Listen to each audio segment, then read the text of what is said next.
আপনি মোবাইলে যখন একটা ছবি বানান, মজা করে কাউকে এআই দিয়ে ফ্যান্টাসি দুনিয়ার কোনো কিছু দেখান, তখন কি বুঝতে পারেন এর জন্য অন্য প্রান্তে কতটুকু শক্তি খরচ হচ্ছে? যে কৃত্রিম বুদ্ধিমত্তা এআই আজকের দুনিয়া বদলে দিচ্ছে, তার খরচ শুধু টাকা বা সময় না, বরং বিদ্যুৎ, পানি এবং প্রকৃতির দিক থেকেও বিশাল এক মূল্য দিতে হচ্ছে আমাদের। সমস্যা হলো আমরা অনেকে জানি না, বুঝিও না যে এই চমকপ্রদ প্রযুক্তি পৃথিবীর পিঠে কতটা ভার ফেলে দিচ্ছে। ধরুন আপনি টিকটকে একটা এআই ফিল্টার চালালেন, মজা করেই করলেন, কিন্তু সেই ফিল্টার চালাতে ভিডিও গেল 1000 মাইল দূরের সার্ভারে। সেখানে এআই প্রক্রিয়া চালিয়ে রিটার্ন হলো নতুন ভার্সন। এই কয়েক সেকেন্ডের মজা নিতে গিয়ে আপনি জানতেও পারলেন না সেই সার্ভারে হয়তো কয়েক লিটার পানি বাষ্পে পরিণত হয়ে উবে গেছে। যখন একটা এআই ছবি বানানো হয়, সেটা হয়তো এক ক্লিকে শেষ, কিন্তু সেই ক্লিকের পেছনে কাজ করে হাজার হাজার কিলোমিটার দূরের বিশাল ডেটা সেন্টার, যেখানে প্রতি সেকেন্ডে গুনগুন করে চলে হাজার হাজার প্রসেসর, যাদের কাজ আপনার কমান্ড বুঝে বিশাল এই পরিকল্পনার জগৎ সৃষ্টি করা। এই বিশাল কম্পিউটিং প্রসেস চালাতে লাগে গিগাওয়াটের পর গিগাওয়াট বিদ্যুৎ, আর সেই বিদ্যুৎ উৎপাদন আর সার্ভার ঠান্ডা রাখতে লাগে প্রচুর পানি। আপনি হয়তো অবাক হবেন, চ্যাটজিপিটির মতো একটি বড় মডেল ট্রেনিংয়ে গড়ে ঘন্টায় প্রায় 1287 মেগাওয়াট বিদ্যুৎ লাগে, যা দিয়ে বাংলাদেশের 40,000 গ্রামীণ পরিবার একদিন চলতে পারত। আর গুগলের ডেটা সেন্টারগুলো দিনে প্রায় 21 লাখ লিটার পানি ব্যবহার করে কুলিং এর জন্য। এটা প্রায় 4200 মানুষের একদিনের পানির সমান। পৃথিবীর 75% পানি হলেও তার সামান্যই সুপেয় পানি, সেটারও বেশিরভাগ বরফে বন্দী। সহজ কথায় পৃথিবীর মোট পানির মাত্র 0.5% আমাদের ব্যবহারের জন্য সহজলভ্য। এদিকে বর্তমানে প্রায় 720 মিলিয়ন মানুষের বসবাস এমন জায়গায় যেখানে পানির চরম সংকট।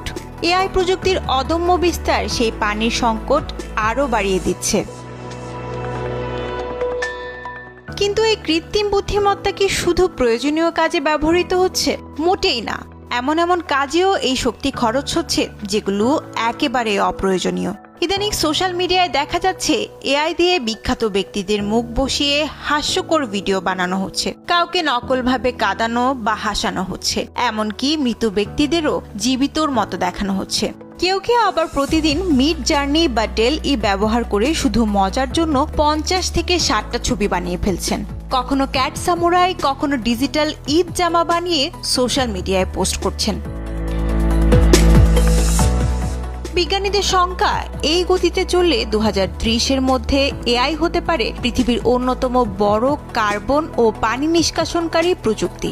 এআই ব্যবহারে পানির ব্যবহার 2027 সালের মধ্যে বছরে 6.6 বিলিয়ন ঘনমিটার ছাড়িয়ে যেতে পারে, যেটা ডেনমার্কের মতো একটি দেশের বার্ষিক পানি ব্যবহারেরও 4 থেকে 6 গুণ বেশি। তাহলে কি আমাদের পুরোপুরি এআই বাদ দিতে হবে? না, একেবারেই না, বরং প্রয়োজন বুদ্ধিমত্তার সঙ্গে এর ব্যবহার করা। বিশ্বের বড় বড় টেক কোম্পানি যেমন hugging face, open AI, Google বা মাইক্রোসফট এখন গ্রিন এআই নিয়ে কাজ করছে, যার মূল লক্ষ্য পরিবেশ বান্ধব এআই মডেল তৈরি, সৌরবিদ্যুৎ ব্যবহার এবং স্বচ্ছ পানি ব্যবস্থাপনা। কিছু কোম্পানি পুরোপুরি সৌরবিদ্যুৎ বা বাতাস চালিত টারবাইনের মাধ্যমে তাদের সার্ভার চালানোর দিকে যাচ্ছে। আরেকটা বড় দিক হলো, কি কাজে আমরা এআই ব্যবহার করছি তা নিজেকে জিজ্ঞেস করা। দরকার কি প্রতিদিন 20 বার মজা করে কুকুরের ছবি বানানোর, বা প্রয়োজন নেই চ্যাটবটের সঙ্গে প্রেমের অভিনয় করার? বরং যেসব কাজে সমাজ, শিক্ষা বা পরিবেশের উপকার হতে পারে সেসব দিকে মনোযোগ দেওয়া উচিত। এআই দিয়ে কৃষকের জন্য আবহাওয়ার পূর্বাভাস দেওয়া, রাস্তার জ্যাম এড়ানোর জন্য ট্রাফিক ডেটা বিশ্লেষণ, কিংবা চিকিৎসকের হাতে দ্রুত রিপোর্ট পৌঁছে দেওয়ার মতো কাজে প্রযুক্তিকে ব্যবহার করাটাই হবে সবচেয়ে কার্যকরী ও বুদ্ধিমানের কাজ।